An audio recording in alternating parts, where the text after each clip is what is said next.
Hi, folks. Welcome back to Cordisco's Corner. FBI to interview Hunter Biden's ex-associate, Bobulinski, Senate committee says. Bobulinski reached out to the FBI about a meeting, senior administration officials tell Fox News. Now, I want to say that I just watched, not too long ago tonight, a full 45-minute interview with Mr. Bobulinski with Tucker Carlson. I suggest that you watch it. I'm going to say right at the beginning, I am a big Trump supporter. But I do want to say, though, I want people to make up their own minds.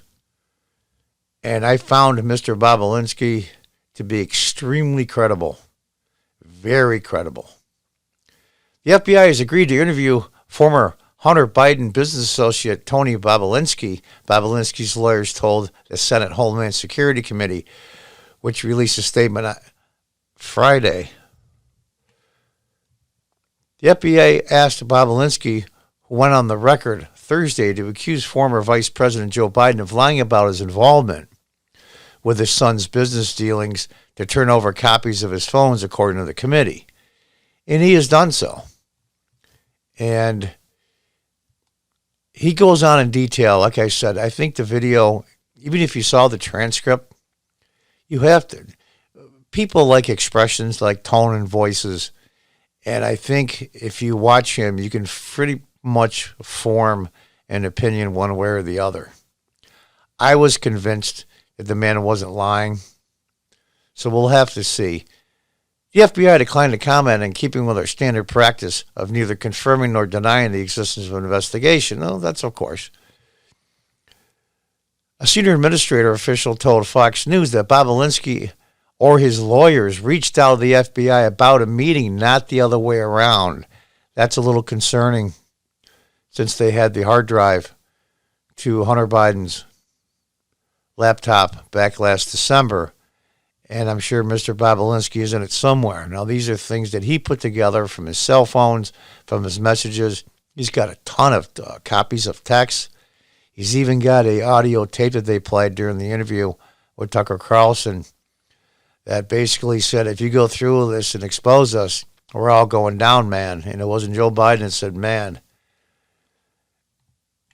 And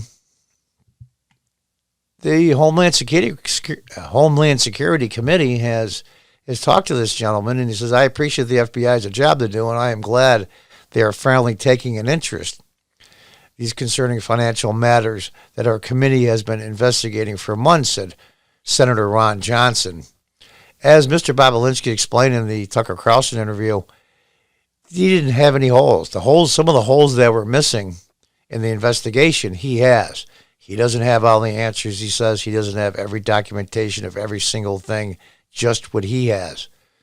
And he says he knows roughly 10% of what's really going on. And it looks like money was given from all over the world, especially Russia and China. And he goes out in detail how it got to the Biden family through indirect companies. And I'm not a tax attorney or a financial wizard. I'm sure there's ways to look at it, so it doesn't look like that at all. And they talked to the chairman of China and Russians and other countries, and it's a mess. It's a mess. I expect that Mr. Bobulinski will speak with our committee as soon as possible and fully share his insights into the Biden family's business dealings, said Johnson, a Republican from Wisconsin. And it's pretty damning stuff. It's pretty damning stuff.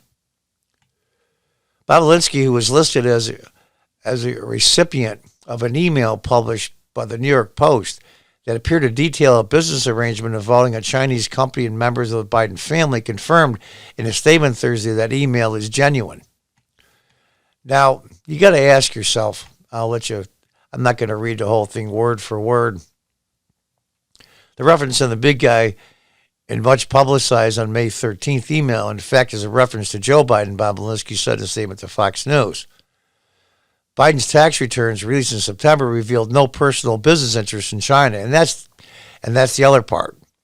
How did this money get funneled through? Other companies, other corporations, who knows? And I'll just say what the Biden campaign said.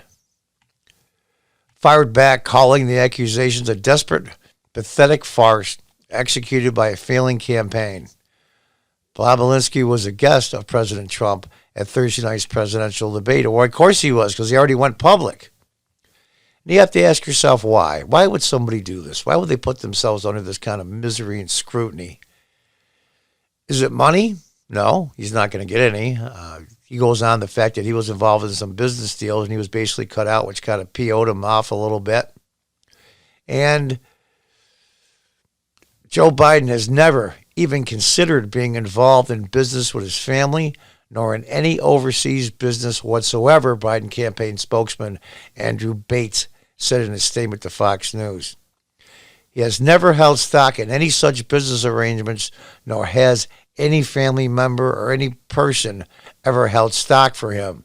That's probably technically true. I what they call it, non-denial denial, but this is outright denying it, right straight out. And this is going to get legs, but the problem is there's a week left. There's a week left. It's just going to matter in the election. I don't know, 60 million people have already voted. In fact, I hear that hashtag, can I change my vote, made it to the top of the list today and yesterday, I think in part, but especially after tonight's interview. And I understand from Tucker Carlson said Fox got a lot of pressure not to release this. They didn't want this released. And Fox, to their credit, came out with it. Now, my understanding, I'll give you a rough idea of what Mr. Bobulinski said. He said that when his name came up, they accused him of being a Russian asset. And he was really PO'd about that because he was a naval officer. His dad and his brother and I believe other family members were lifers in the military, and he took personal offense to that. And somehow got a message through to some of the people that were associates with Vice President Biden and Hunter Biden. Hey, listen, Adam Schiff ran his mouth, and he said I was a Russian asset. I want him to retract the statement. But, of course, they didn't because they have nothing else. So then he waited, and when they would not retract the statement, then he became public. And, frankly, I don't blame him. I don't blame him at all. And it's really sad, and I hope it's not true, but I encourage everyone to look at the interview with Tucker Carlson and make up their own mind. Make up their own mind whether they think this gentleman is credible. And if you haven't voted yet and you plan on voting, and I encourage everyone to vote, no matter what party they are, in person, wear your mask, be safe, follow all the rules, but go in person. Even if you got to stand in line for a while, I consider an obligation of living in a republic like this, constitutional republic / democracy. I consider an obligation as an adult to vote. So do what you think is right. Watch the interview of Mr. Bobulinski, and then decide. And then decide for yourself. I don't know what else to say. I was around during the Watergate days, and the reporters, Woodward and Bernstein, when they were actual reporters, and newspaper and television reporters were actually reporters that try to find out, very much like the undercover work, whether you hate the guy or love the guy. James O'Keefe and Project Veritas. He seems to come up with the dirt. A whole bunch of videos came out today, but that's another story for another time. Anyway, folks, there it is. Try to find it online. I think Fox News has their own YouTube page here on YouTube. So try to find the interview. I'm sure it's somewhere. And make up your mind for yourself. Sad times. Sad times. Things are going a million miles an hour. It's like trying to get a drink out of a fire hose. Oh, boy. I remember the turmoil with Watergate. I was a teenager, but I remember, and it affected the country for a long, long time.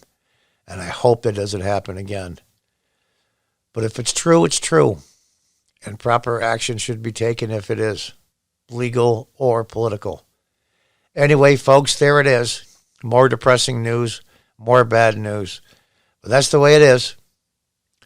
thanks for your time and attention, and I want to thank everybody. Tell me what you think of my webcam. I don't have the perfect lighting or the perfect webcam, but I'm doing my best with the equipment I have.